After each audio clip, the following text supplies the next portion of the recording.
ఇవాళ press conference పెట్టడానికి ప్రధాన కారణం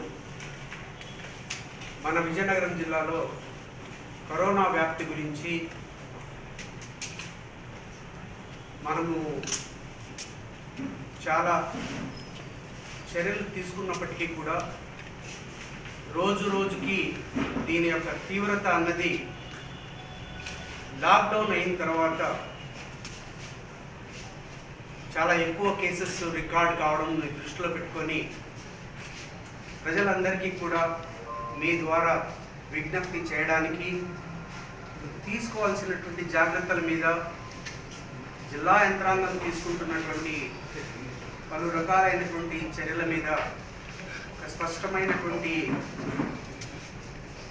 అంశాలన్నింటినీ కూడా మీ ద్వారా చర్చించుకొని వాళ్ళందరి దృష్టికి తీసుకెళ్లాలనేటువంటి ఉద్దేశంతో ఈ యొక్క ప్రెస్ కాన్ఫరెన్స్ నిర్వహించడం జరుగుతూ ఉంది. లాక్డౌన్ కంటే ముందు మీరందరూ గమనించినట్టయితే విజయనగరంలో 48 రోజుల తర్వాత మార్చి 9th మనకి ఆంధ్రప్రదేశ్లో ఫస్ట్ కేసు రిజిస్టర్ అయితే ఏప్రిల్ చివరి వారం వరకు కూడా విజయనగరంలో లాస్ట్ ఎంట్రీ పాయింట్ ఏదైనా ఉందంటే అది మన జిల్లాకి 48 రోజులు గ్రీన్ జోన్లో ఉన్న ఏకైక జిల్లా విజయనగరం జిల్లా. మరి ఏప్రిల్ నుంచి మే 30th వరకు లాక్డౌన్ పీరియడ్లో the number of cases migration ద్వారా వచ్చినటువంటి కేసెస్లో లోయెస్ట్ నెంబర్ రికార్డ్ అయినటువంటి జిల్లా 31 కేసులతో అత్యంత తక్కువగా రికార్డ్ అయినటువంటి, అందులోనూ ప్రతి ఒక్కటి కూడా ఎవరైతే వలస ద్వారా వచ్చినటువంటి వాళ్ళు ఉన్నారో వారి ద్వారానే మనం కేసెస్ మన జిల్లాలో రికార్డ్ అవ్వడం మనం అందరం గమనించాం. అలాంటిది లాక్డౌన్ లిఫ్ట్ చేసిన తర్వాత జూన్ 1వ తారీఖు నుంచి ఈరోజు 24 వరకు మనం చూసినట్టయితే టోటల్ నెంబర్ ఆఫ్ కేసెస్ విజయనగరంలో 177 కేసెస్ మనకి ఇప్పటి వరకు రికార్డ్ అయినాయి. ఇవాళ 9 కేసెస్ రికార్డ్ అయ్యాయి. మనము సరిహద్దులో ఉండేటటువంటి జిల్లాలతో పోల్చుకొని చూసినట్టయితే మరి శ్రీకాకుళంలో 500+ ఉంది, విశాఖపట్నం 500+ ఉంది, శ్రీకాకుళం 400+ ఉంది. మరి 2 జిల్లాల్లో కూడా మరి నెంబర్ ఆఫ్ కేసెస్ రికార్డ్ అవ్వడం మనం గమనిస్తున్నాం. అలాగే మన జిల్లాలో కూడా దినానికి కూడా కేసెస్ రికార్డ్ కావడం అన్నది డబుల్ డిజిట్లో మొన్న ఒక్కరోజే highest number of cases 21 cases కూడా రికార్డ్ అవ్వడం మనం గమనిస్తాం. దీంట్లో ప్రధానంగా మరి గౌరవ ముఖ్యమంత్రి గారు వారం వారం సమీక్ష చేసేటటువంటి కార్యక్రమంలో ప్రధానంగా 3 ముఖ్యమైనటువంటి విషయాల్ని స్పష్టంగా చెప్పడం జరుగుతూ ఉంది. అదేంటంటే క్లినికల్ మేనేజ్మెంట్ ప్రకారంగా ఏ ఒక్క కేసు పాజిటివ్గా వచ్చిన కేసు ఏది కూడా మార్టాలిటీ వరకు డెత్ అయ్యే వరకు కాకుండా ఉండడానికి హాస్పిటల్ ప్రిపేర్డ్నెస్ అన్నది పకడ్బందీగా తప్పనిసరిగా అన్ని చర్యలు తీసుకోండి. కావాల్సినటువంటి ఆక్సిజన్ సప్లై కానీ అలాగే ఇతర సామాగ్రి కానీ పూర్తి స్థాయిలో సమీకరించి ఏ రకంగా కూడా ఏ ఒక్క కేసు కూడా డెత్ వరకు పోకూడదు అనేటటువంటి విధంగా మరి ఆదేశాలు ఇవ్వడం జరుగుతుంది. అలాగే రెండవది నివారించే క్రమంలో భాగంగా మరి ప్రివెంటివ్ యాక్షన్ తీసుకోవడానికి పూర్తి స్థాయిలో కమ్యూనిటీని అవేర్నెస్ చేసే కార్యక్రమం తీసుకెళ్ళండి అని చెప్పడం కూడా జరుగుతుంది. అందులో ముఖ్యంగా ఒకటి మాస్క్ వేర్ చేసి మాస్కులు ధరించి బయట వెళ్ళాలని కానీ అలాగే ఏ పరిస్థితుల్లో కూడా బయటకు వెళ్ళినప్పుడు కంపల్సరీగా మాస్క్ అన్నది మస్ట్ అండ్ షుడ్ వేర్ చేయాలని చెప్పడం ఒకటి. రెండవది సోషల్ డిస్టెన్సింగ్ అన్నది ఫిజికల్ డిస్టెన్సింగ్ అన్నది పాటించాలని చెప్పడం అన్నది. అలాగే మూడోది డీస్టిగ్మటైజేషన్, అంటే ఎప్పుడైనా ఎవరికైనా వ్యాధి వస్తే మానవతా దృక్పథంతో వారిని మనం సేవ చేసే విధంగా మనం కార్యక్రమాలు తీసుకెళ్ళి ముందుకెళ్ళాలని చెప్పి కూడా చెప్పడం జరుగుతూ ఉంది. అయితే ఇప్పుడుండేటటువంటి పరిస్థితుల్లో మన జిల్లాలో మనకు తెలుసు 10 కమాండ్మెంట్స్ మనం పెట్టుకున్నాం. జిల్లాలో ఉండేటటువంటి అన్ని డిపార్ట్మెంట్స్ని అనుసంధానం చేసుకొని కన్వర్జెన్స్ ఇష్యూలో భాగంగా మనము ముందుకు వెళ్తున్నాం. ఇప్పటి వరకు కూడా మన జిల్లా వరకు ఒక్క కేసు కూడా డెత్ కాకుండా మనం జాగ్రత్త వహించాం. ఏదైతే మొదట సావిత్రమ్మ కేసు ఏదైతే మనకు రికార్డ్ అయిందో అది విశాఖపట్నంలో జరిగింది. మన వరకు విజయనగరంలో వరకు ఇప్పటి వరకు మరి అడ్మిట్ అయినటువంటి 177 కేసెస్లో 59 కేసెస్ నిన్నటి వరకు డిశ్చార్జ్ చేసాం. ఈరోజు 10 మందిని డిశ్చార్జ్ చేస్తున్నాం. అంటే సుమారు 69 మందిని మనము ఇప్పటి వరకు ఏ రకమైనటువంటి ఇబ్బంది లేకుండా వైటల్ రికార్డ్స్ అన్నీ కూడా ఎప్పటికప్పుడు అప్డేట్ చేసుకొని వైటల్ రిపోర్ట్స్ అన్నీ కూడా మనము జాగ్రత్తలు వహించి వాళ్ళకి హోమ్ క్వారంటైన్ కూడా పంపించడం జరుగుతుంది. మీ అందరికీ తెలుసు, గత వారంలో వితౌట్ మామూలుగా మనం ప్రజెంటేషన్ పంపిస్తే జాతీయ స్థాయిలో అవార్డులు పంపించడం మనం గమనిస్తున్నాం.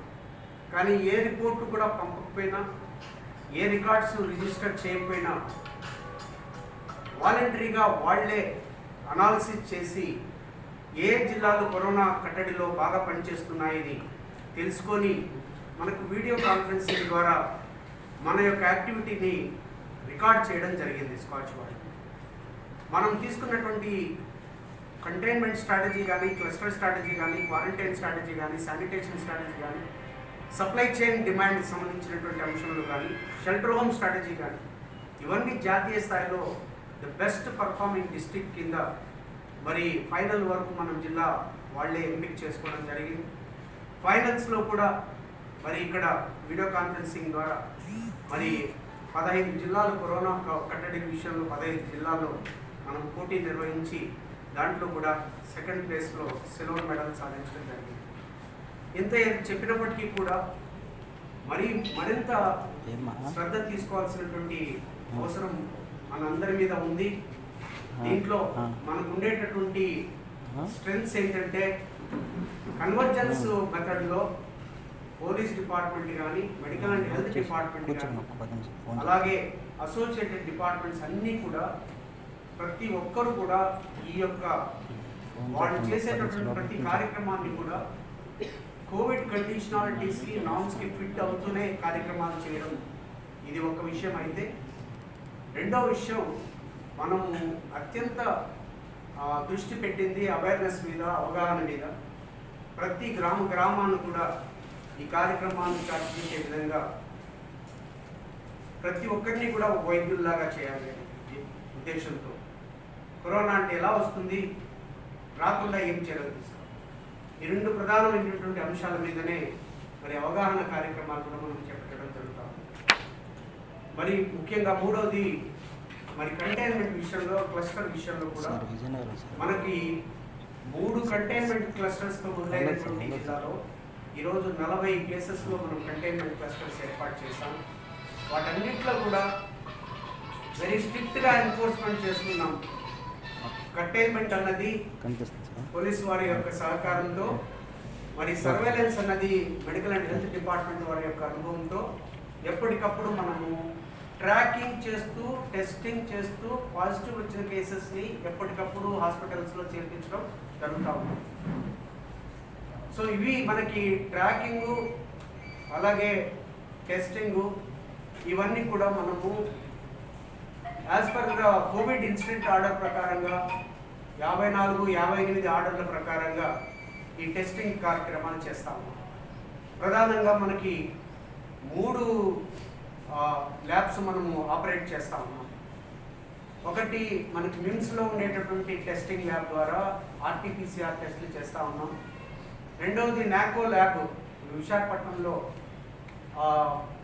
విశాఖపట్నంలో ఒక ఎక్స్క్లూజివ్గా మన విజయనగరానికి ఆర్టీపీసీఆర్ టెస్టులు మనం చేస్తున్నాం.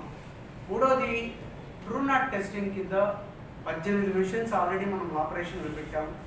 ఆన్ యావరేజ్ 900 నుంచి 1200 కేసులు పర్ డే శాంపుల్స్ కలెక్ట్ చేస్తూ ఉన్నాం. ఇవి కాకుండా అదనంగా 4 క్వాడ్రిప్లెట్ టెస్టింగ్ మిషన్స్ కూడా మనకు రాబోతున్నాయి. సో ఆ రకంగా రేపు మండే నుంచి మినిమం 2000 టెస్టింగ్లు చేసేదానికి మనం ప్రయత్నాలు చేస్తూ ఉన్నాం. టెస్టింగ్లో ప్రధానంగా హై రిస్క్ కేసెస్ని మనం ఎక్కువగా టేకప్ చేస్తూ ఉన్నాం. హై రిస్క్ కేసెస్ అనగా ఎక్కడైతే క్లస్టర్ కంటైన్మెంట్లో ఉన్నారో వాటికి సంబంధించినటువంటి ఏరియాస్ని టెస్టింగ్ పెట్టుకోవటం. అలాగే రెండవది కోమార్బిడ్ కేసెస్, 40 ఏళ్ళు పైబడినటువంటి డయాబెటిక్, అలాగే క్యాన్సర్ పేషెంట్లు, అలాగే రీనల్ ఫెయిల్యూర్ పేషెంట్స్, అలాగే ఆస్మా పేషెంట్లు, వీరికి ప్రయారిటీ ఇస్తున్నాం. అలాగే శారీ కేసెస్ అంటే సివియర్ అక్యూట్ రెస్పిరేటరీ ఇన్ఫెక్షన్స్ ఉండేటటువంటి కేసెస్, అలాగే ఇన్ఫ్లుయెంజా లైక్ ఇల్నెస్ ఐఎల్ఈ కేసెస్, వీటికి కూడా ప్రయారిటీలో పెట్టి చేయడం జరుగుతుంది. ఇవి కాకుండా బఫర్ జోన్లో కూడా 60 years అండ్ అబవ్ ఉండేటటువంటి వారందరికీ కూడా వాళ్ళకి ఎసిమ్టమాటిక్ అయినప్పటికీ కూడా టెస్టింగ్ అన్నది కంపల్సరీగా చేయడం జరుగుతుంది. ఇవి కాకుండా ప్రధానంగా టెస్టింగ్ అన్నది మనం బయట ప్రాంతం నుంచి వచ్చినటువంటి వారి కోసమని ఇప్పటికీ కూడా ఇన్స్టిట్యూషనల్ క్వారంటైన్ అన్నవి ఇప్పటి వరకు సుమారుగా 20,000 మందిని క్వారంటైన్ ఫెసిలిటీస్లో పెట్టి టెస్టింగ్ చేయడం జరిగింది. ఇప్పటికీ కూడా సుమారు 450 మంది మనకి ఇంకా క్వారంటైన్లో ఉన్నారు. ఇది ఎందుకు మనం క్వారంటైన్ అంత పకడ్బందీగా పద్ధతిగా పెట్టడానికి గల కారణం ఏంటంటే మనకు బయట నుంచి వచ్చినటువంటి వాళ్ళ ద్వారానే మనకి ఈ ఇన్ఫెక్షన్ అన్నది ఎక్కువగా స్ప్రెడ్ అయింది. కాబట్టి మనము ఈ 177 కేసెస్ మనం చూసినట్టయితే 40% ఆఫ్ కేసెస్ ఒక విజయవాడ నుంచి వచ్చినటువంటి కేసెస్ మనం ఎక్కువ రిజిస్టర్ అయినాయి. Remaining 30% of cases out of state అయినటువంటి తమిళనాడు కేసెస్ మనకి ఎక్కువగా రికార్డ్ అయింది. ఇవి కాకుండా అదర్ స్టేట్స్ నుంచి వచ్చినటువంటి మహారాష్ట్ర, గుజరాత్కి సంబంధించినటువంటి కేసెస్ అన్నింటినీ కూడా హై ప్రయారిటీ కేసెస్ కింద పెట్టుకొని వాళ్ళందరినీ కూడా క్వారంటైన్ సెంటర్స్ పంపించి అక్కడ మనం టెస్టింగ్ ఏర్పాట్లు చేసి వాళ్ళకి టెస్టింగ్లో నెగిటివ్ వచ్చిన తర్వాతనే మరి వాళ్ళ ఎండకి హోమ్ క్వారంటైన్ 14 రోజులు పంపించడం జరుగుతూ ఉంది. ఏదైతే పాజిటివ్గా వచ్చినాయో వాటినన్నింటినీ కూడా కోవిడ్ హాస్పిటల్కి పంపించడం జరుగుతుంది. రాబోయే రోజుల్లో కూడా ఇవన్నీ కూడా మనకు ఉండేటటువంటి కెపాసిటీని దృష్టిలో పెట్టుకొని కోవిడ్ హాస్పిటల్ కన్నా ఒకవేళ కంప్లీట్గా ఫుల్ అయితే నెక్స్ట్ లెవెల్లో నెక్స్ట్ కోవిడ్ హాస్పిటల్ ఏది, ఆ తర్వాత కోవిడ్ హాస్పిటల్ ఏది, ఈ రకంగా 5 హాస్పిటల్స్ని విత్ ఫుల్ ఎక్విప్మెంట్తో విత్ ఫుల్ ట్రైనింగ్తో కూడా ఏర్పాటు చేసుకోవడం జరిగింది. ఇవి కాకుండా కోవిడ్ కేర్ సెంటర్స్ అన్నవి కూడా 1000 మందికి తగ్గట్టుగా మనం సెంటర్స్ని కూడా ఐడెంటిఫై చేసి పెట్టుకోవడం జరిగింది. ఇవన్నీ కూడా వస్తే ఫ్యూచరిస్టిక్గా తయారు చేసుకున్నటువంటి కేసెస్. ఎందుకంటే మనకి ఇచ్చినటువంటి ఇండికేషన్స్ ప్రకారం జూలైలో highest level of cases record అవుతాయనేటటువంటి ఒక ప్రిడిక్షన్ ఉంది. కాబట్టి దానికి తగ్గట్టుగా మనము సంసిద్ధంగా ఉండామని తెలియజేస్తున్నాం. ఇకపోతే ఎవరు కూడా భయాందోళన పొందాల్సిన అవసరమే లేదు. ఎవరికైతే చిన్న సిమ్టమ్స్ స్టార్ట్ అయినాయో, టెంపరేచర్